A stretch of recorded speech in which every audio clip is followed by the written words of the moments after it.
नमस्कार, आप देख रहे हैं न्यूज इन्फॉर्मेशन। मैं हूं आपके साथ नरोत्तम सिंह। बिहार में इस साल विधानसभा के चुनाव होना है।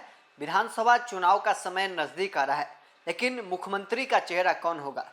पहले महागठबंधन के अंदर यह सस्पेंस चल रहा था कि महागठबंधन के अंदर मुख्यमंत्री का चेहरा तेजस्वी होंगे या कोई और होगा, लेकिन अब चिराग पासवान की एंट्री के बाद एनडीए के अंदर भी मुख्यमंत्री के चेहरे पर सस्पेंस बरकरार है। एनडीए के अंदर मुख्यमंत्री कौन होगा, इसको लेकर चिराग पासवान ने जैसे ही अपने सोशल मीडिया हैंडल पर पोस्ट किया कि बिहार की राजनीति में हम आना चाहते हैं, अब ये सवाल उठने लगे हैं कि क्या नीतीश कुमार को हटाकर चिराग पासवान बिहार के मुख्यमंत्री बनना चाहते हैं। केंद्रीय मंत्री चिराग पासवान के बिहार प्रेम ने बिहार के राजनीति को नया फ्रेम दे दिया है। राजनीतिक गलियारों में चिराग पासवान के बिहारी प्रेम या बिहारी फर्स्ट की सोच को सीएम फेस की जंग में खुलकर सामने आना बताया जा रहा है।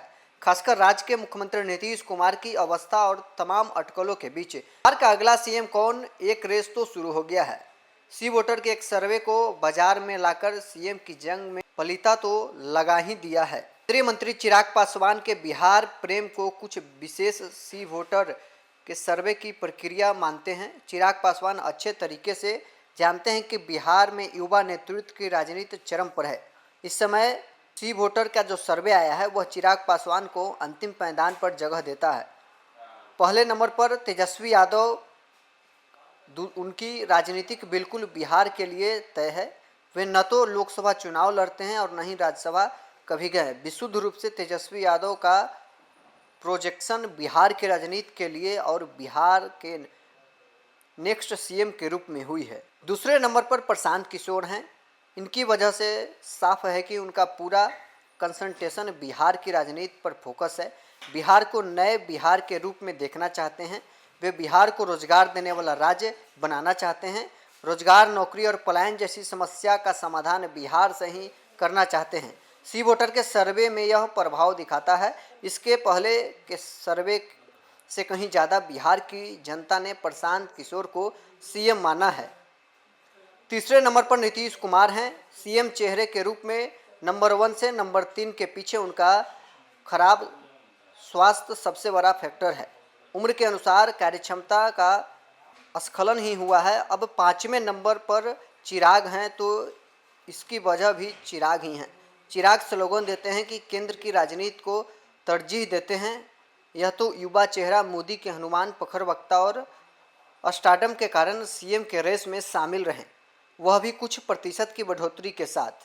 बिहार विधानसभा चुनाव का असली स्वरूप उभरकर अभी नहीं आया है, पर इस चुनाव में केवल एनडीए और महागठबंधन के बीच चुनाव नहीं होने जा रहा है। संभव है कि इस चुनाव में कोई तीसरा कोण भी बने। पीके और चिराग के साथ लड़ने की बात भी राजनीतिक गलियारों में खूब चली।